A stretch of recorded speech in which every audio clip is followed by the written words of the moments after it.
एक बार की बात है, भगवान नारायण बैकुंठ लोक में सोए हुए थे।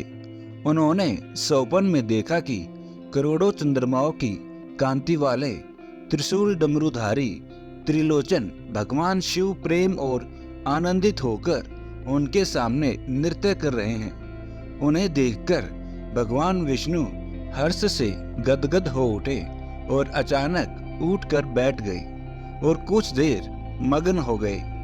उन्हें इस प्रकार बैठे देखकर श्री लक्ष्मी जी उनसे पूछने लगी, हे भगवान, आपके इस प्रकार अचानक निद्रा से जागने का क्या कारण है?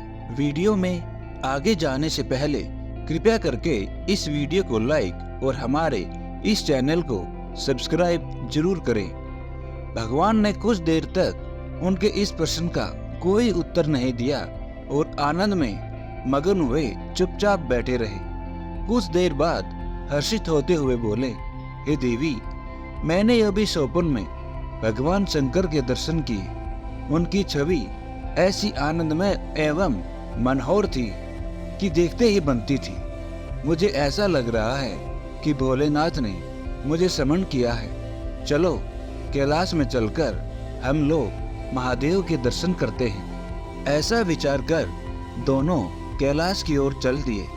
भगवान शिव के दर्शन के लिए कैलाश मार्ग के आधे दूर गए कि देखते हैं भगवान शंकर स्वयं पार्वती माता के साथ उनकी ओर चले आ रहे हैं। अब भगवान के आनंद का तो ठिकाना ही न रहा। पास आते ही दोनों परस्पर बड़े प्रेम से मिले।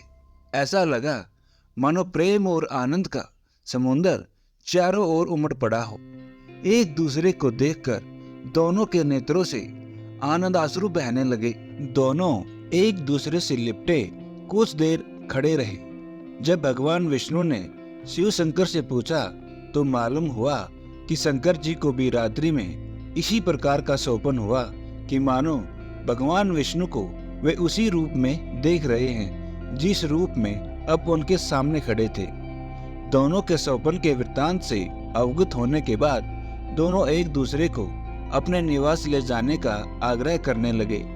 नारायण ने कहा कि बैकुंठ चलो और भोलेनाथ कहने लगे कि कैलाश की ओर प्रस्थान किया जाए। दोनों के आग्रह में इतना अलौकिक प्रेम था कि यह निर्णय करना कठिन हो गया कि कहाँ चला जाए। इतने में ही क्या देखते हैं कि वीणा बजाते हरि गुण गाते नारद जी कहीं से आ निकले। बस फिर क्या था, लगे दोनों उनसे निर्णय कराने कि कहाँ चला जाए। बेचारे नारद जी तो स्वयं परेशान थे उस अलौकिक मिलन को देखकर। वे तो स्वयं अपने शुद्ध बुद्ध भूल गए और लगे मस्त होकर दोनों का गुणगान करने। अब निर्णय कौन करे? अंत में यह तय हुआ कि भगवती उमा जो कह दे वही ठीक है। भगवती उमा पहले तो कुछ देर चुप रही। अंत में वे दोनों की ओर मुख करते हुए बोली, हे नाथ, हे नारायण, आप दोनों के निश्चल अनन्य एवं अलौकिक प्रेम को देखकर तो यही समझ में आता है कि आपके निवास अलग अलग नहीं है। जो कैलाश है वही बैकुंठ है और जो बैकुंठ है वही कैलाश है। केवल नाम में ही भेद है। यही नहीं, मुझे तो ऐसा प्रतीत होता है कि आपकी आत्मा भी एक ही है, केवल शरीर देखने में दो हैं। मुझे तो स्पष्ट लग रहा है कि आपकी पत्नियां भी एक ही हैं। जो मैं हूँ वही लक्ष्मी है और जो लक्ष्मी है वही मैं हूँ। केवल इतना ही नहीं, मेरी तो अब यह दृढ़ धारणा हो गई है कि आप लोगों में से एक के प्रति जो द्वेष करता है वह मानो दूसरे के प्रति ही करता है। एक की जो पूजा करता है वह मानो दूसरे की भी पूजा करता है। मैं तो तय समझती हूँ कि आप दोनों में जो भेद मानता है उसका चिरकाल तक घोर पतन होता है।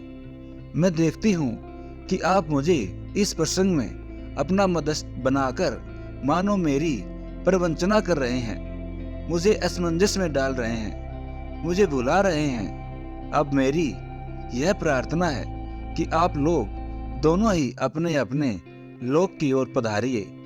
श्री विष्णु यह समझे कि हम शिव रूप में बैकुंठ जा रहे हैं और महेश्वर यह माने कि हम विष्णु रूप में कैलाश गमन कर रहे हैं। इस उत्तर को सुनकर दोनों परम प्रसन्न हुए और भगवती उमा की प्रशंसा करते हुए दोनों ने एक दूसरे को प्रणाम किया और अत्यंत हर्षित होकर अपने अपने लोक को प्रस्थान किया।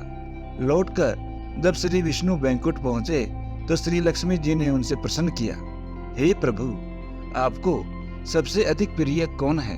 भगवान बोले, हे प्रिय, मेरे प्रियतम केवल श्री शंकर हैं। देहधारियों को अपने देह की भांति वे मुझे अकारण ही प्रिय हैं। एक बार मैं और श्री शंकर दोनों पृथ्वी पर घूमने निकले।